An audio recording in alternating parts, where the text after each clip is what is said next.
راستہ نظر نہ آئے تب اللہ پر یقین ایمان ہے، جب وسائل اور ذرائع نہ ہوں اور پھر یقین ہو کہ اللہ ضرور سبب بنائے گا۔ وہ اسباب کا پابند نہیں، وہ اسباب کا محتاج نہیں، بلکہ اسباب اس کے محتاج ہیں۔ اگر ایسا یقین ہے تو ایمان ہے، اگر ایسا نہیں ہے تو پھر آپ کا یقین اسباب پر ہے، وسائل پر ہے۔ اس وقت کہاں راستہ تھا جب موسیٰ کے سامنے سمندر اور پیچھے فرعون کا لشکر تھا؟ وہاں تو یقین نے سمندر کو بھی راستہ دینے پر مجبور کر دیا۔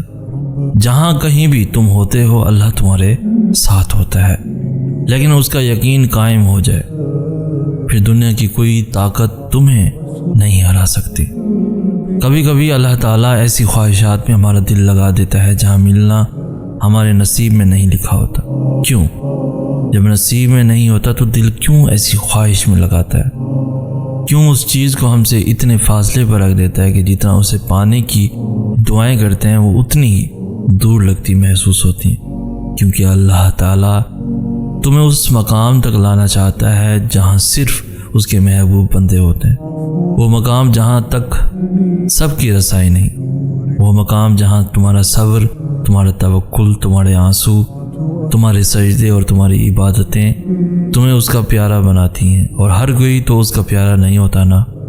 اور تب اپنے لیے مانگتے مانگتے تم اس راستے کو چل پڑتے ہو جس کے آخر پہ وہ تمہارا منتظر ہے۔ قرآن پاک میں اللہ تعالیٰ فرماتا ہے، دلوں کے حال تم سے بہتر تمہارا اللہ جانتا ہے۔ تمہارے خاموش سجدے اور تمہاری انکہی باتیں اللہ کے ہاں بہت خاص مقام رکھتی ہیں۔ سورہ بقرہ میں اللہ تعالیٰ فرماتے ہیں، ہم دیکھ رہے ہیں بار بار تمہارا آسمان کی طرف منہ کرنا، تو ضرور ہم تمہیں پھیر دیں گے اس کی طرف جس میں تمہاری خوشی ہے۔ کبھی کبھی انسان کا دل کسی چیز کے لیے بہت تڑپتا ہے، اتنا کہ اس کے لیے صبر کرنا بھی مشکل ہو جاتا ہے۔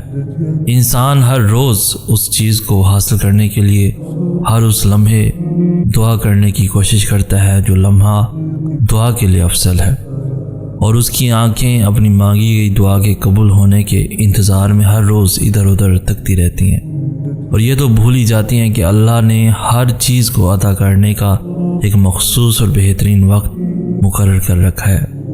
ہمیں یاد رکھنا چاہیے کہ اگر ہمیں کسی چیز کو حاصل کرنے کی اتنی چاہت ہے تو اس چاہت کرنے والے دل کا مالک کون ہے؟ یہ چاہت بھی تو اسی رب نے دل میں ڈالی ہے تاکہ تم اس کے لیے دعا کر سکو، اور وہ تمہاری خواہش کو بہترین کر کے تمہیں عطا کر سکے۔ اور وہ تو خواہش ہی دل میں تب ڈالتا ہے جب وہ تمہارے نصیب میں لکھ دیتا ہے۔ دعا تو بس ہمارے ہی درجات بلند کرنے کا ایک ذریعہ ہے۔ مولانا رومی رحمۃ اللہ علیہ فرماتے ہیں، ایک صوفی اللہ کے ذکر میں شب بیداری کر رہا تھا۔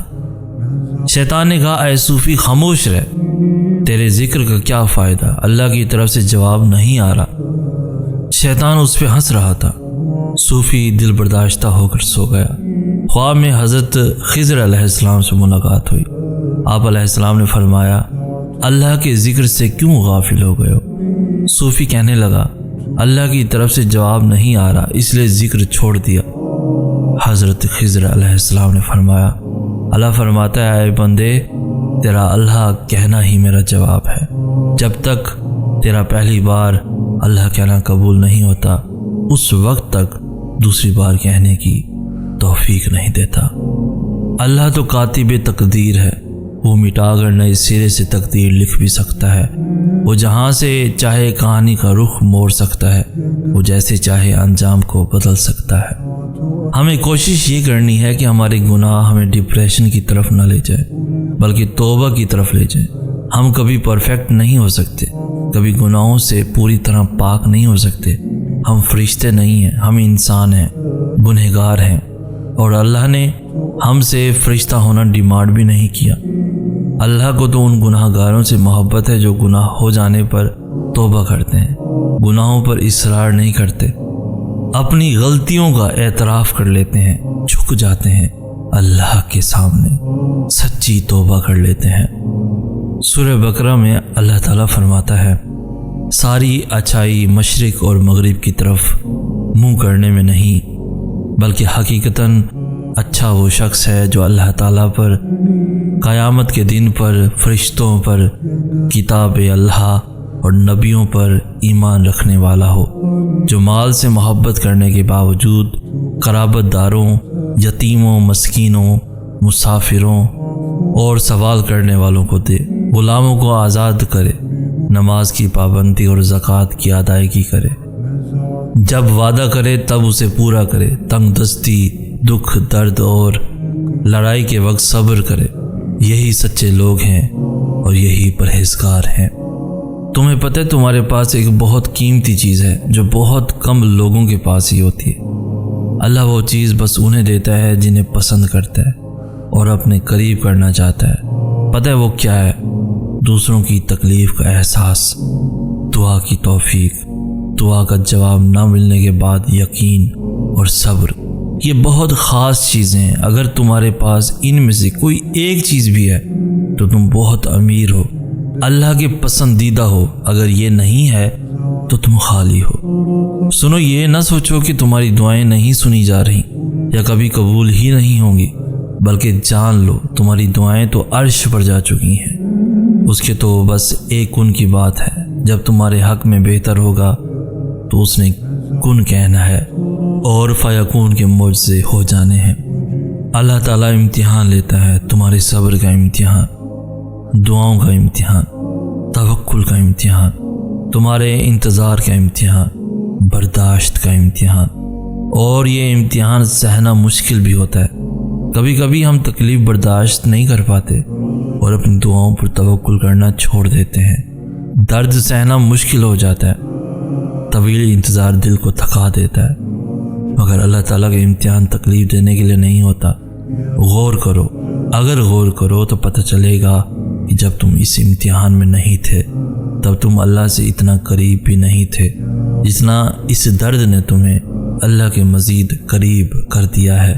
تم دیکھو گے کہ کیسے تمہاری دعاؤں میں خلوص بھر گیا ہے، بھروسہ آ گیا ہے۔